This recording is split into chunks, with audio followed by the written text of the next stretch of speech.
the slip road. There we go. Sat at 70. Speedo's out of touch because I've got bigger wheels on, but I'd say this was comfortable.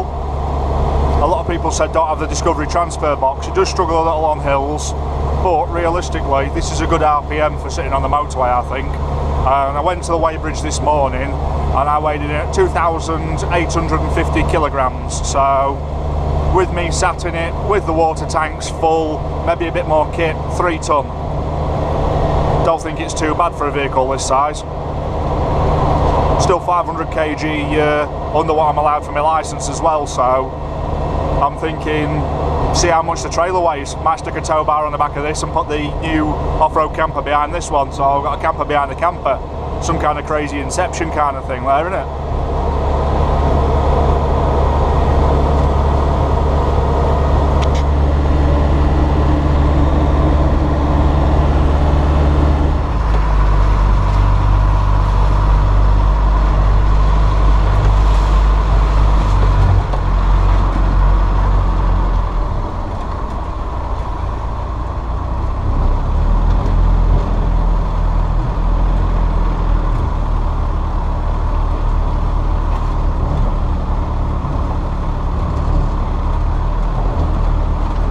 So different with all the leaves on the floor.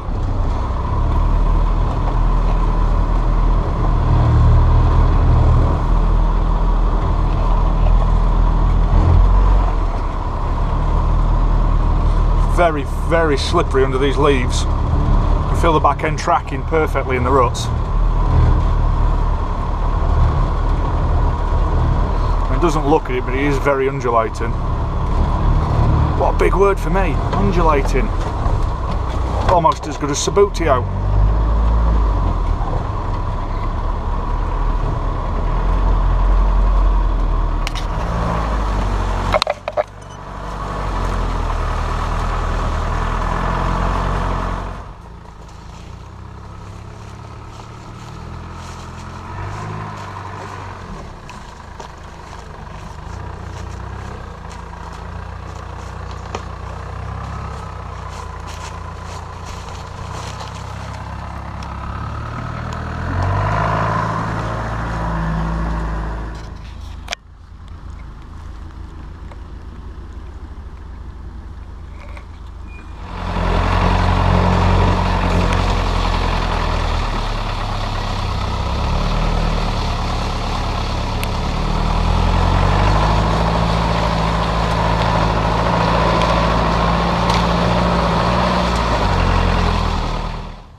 The things YouTubers do to get footage.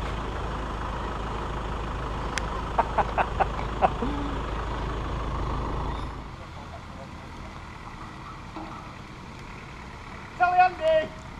Ah!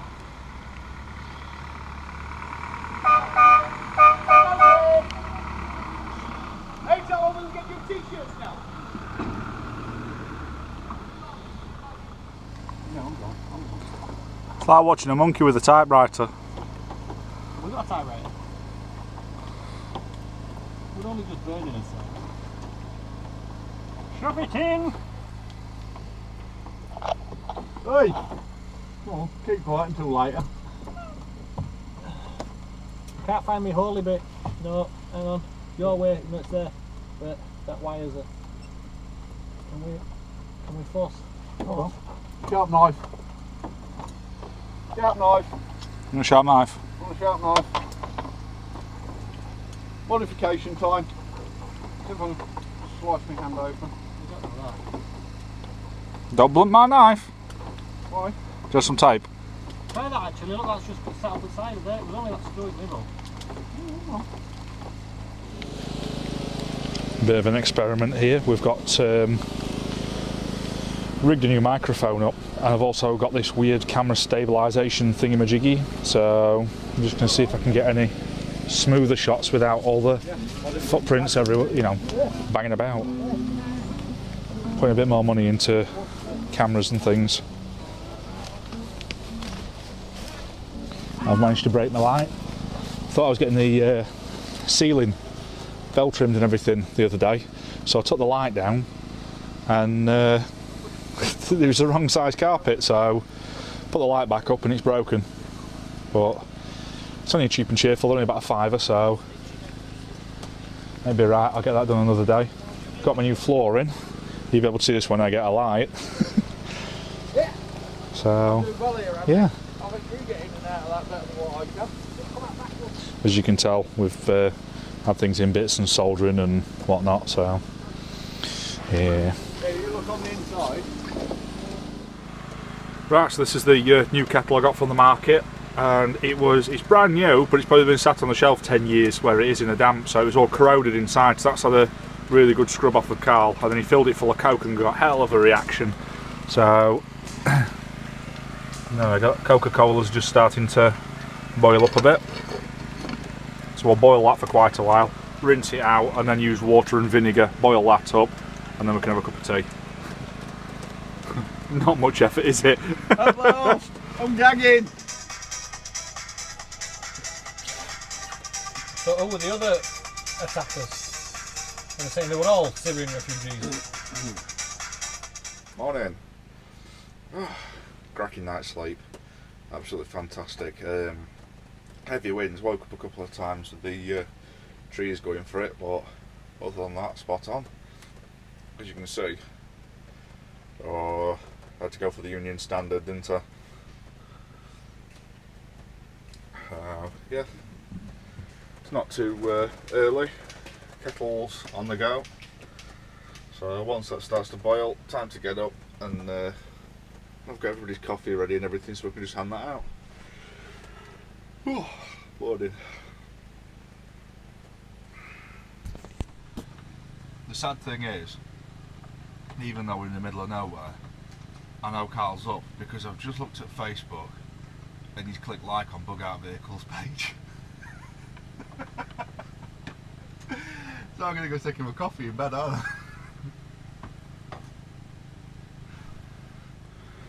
Right, just had a sat here drinking my coffee first thing before I ever tidy away and put my bed away. This here, this used to be a V8 and it used to be on an LPG conversion because obviously petrol's expensive and this thing used a lot of it. So that used to go into the old LPG tank to fill it up. That goes onto the outside for a bayonet fitting so you could fill it up at the petrol station. So this, I'm thinking, pull it back down out the floor, pull it back up just inside the cupboard, and on the end of this fitting here, putting a gas pipe on it, Jubilee clip, running that through into where my gas tank is. This is vented, this cupboard as well, but teeing it here. Once this is teed, I can then, instead of having to go and replace that with a full bottle every time, and obviously sometimes you leave a bit in and it's not very cost effective, just filling up exactly what I need. So it'd be like 3-4 quid to fill that every time rather than 20 quid. What do you think? I think it'll work, because once you push the bayonet fitting in, it'll pressurise up till that's full. So yeah, that'll work. Worth a go. Well, looks like my not so tough trek awning's failed.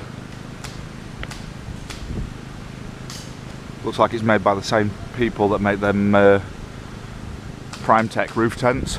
The roof tent itself's fantastic, but the covers are absolute garbage, and the stitching, as you can see. So I'm guessing it's the same bit of weather and all the stitching rots. Don't get me wrong, he has had a couple of trees brush up against it, but still. I mean, you know me, I don't massively off-road this thing. You know.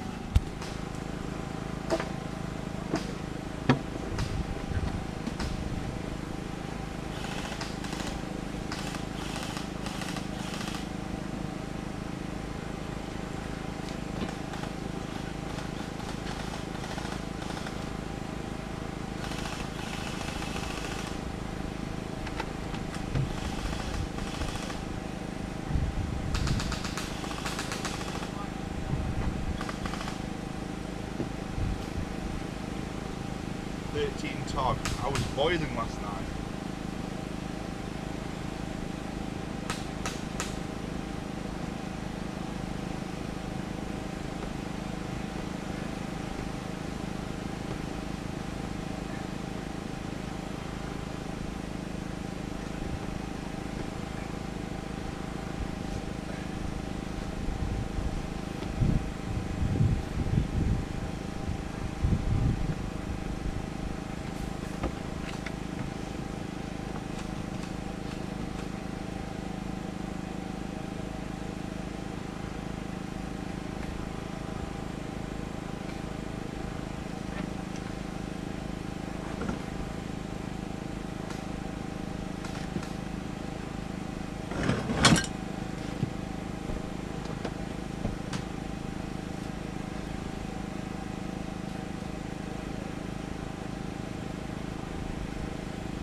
Let's tidy up and we're away.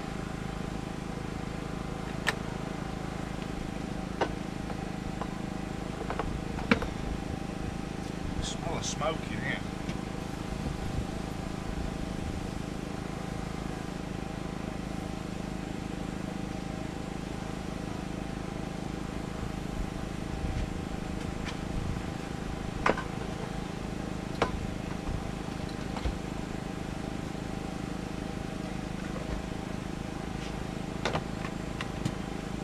This, the chainsaw and gas cooker, petrol. So obviously it's a diesel vehicle now, so I've separate account for petrol. That's going to be mounted to the back when I get the new back door fitted. And of course donkey dig to go with it. We decided the new colour for the vehicle is going to be Epsom green, so they'll all be painted Epsom green to match. For those that haven't seen it, booyah! This is the axe I forged at the Bushcraft show. It's not perfect, but then again, first thing I've ever made like this.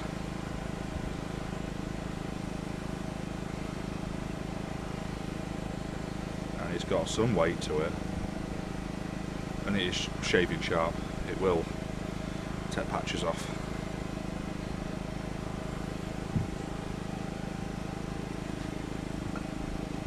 So you've seen the crappy effort that the tap kicks out, new water pump, and you've seen the new water boiler that's going on the back, so things are coming together quite quickly now.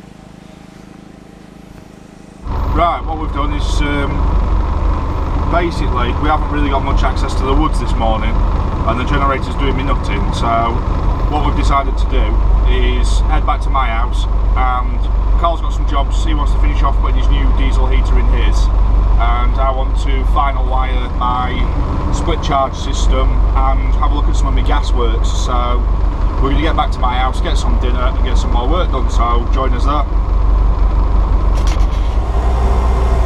There you go, so not much of a camp out this weekend, but it was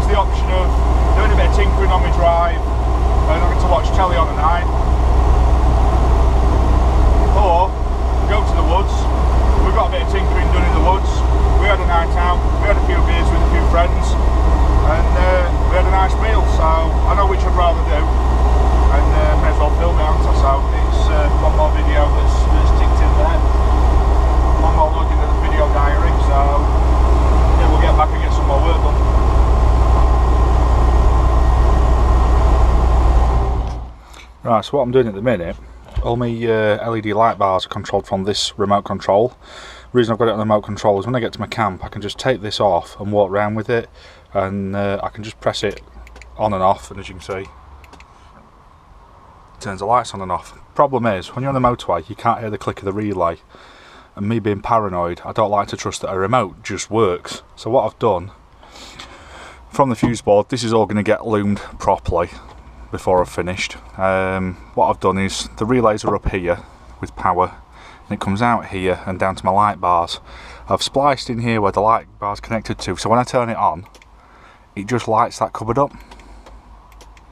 So when I'm going down the motorway and I flash someone in and out, I can see that the light's either on or off, because I don't want to flash them, click it again and it doesn't go off, and then drive around like a knobhead with, like, I don't know, what would it be, 50 or 60 inches of LEDs flashing everyone. So yeah, thought that'd be handy, and I'm just putting some power to this because obviously I got rid of the old fuse board and switches that were all over, and I'm just on with this one again now. So we'll get a live to that and see where we're at, and I think a few more speakers, and see if we can make something of this space up here because it is quite handy. I'm thinking maybe some more phone chargers up here with a phone mount so I can see my phone if I get any messages or anything. Probably put something up there because that's a good bit of space. Might box that with a little cupboard or something, I don't know, and get rid of the original light and then get rid of this aftermarket light. We can look at trimming this and getting a smart looking light on it. So this unit's the split charger. What this does is when the engine gets turned off and the ignition gets turned off, it isolates one battery, so I can run everything I want to until it's flat, turn the ignition back on, and it brings back on the full battery, so I can start the engine and charge both back up. And it's an intelligent charger as well, so it knows which one needs what.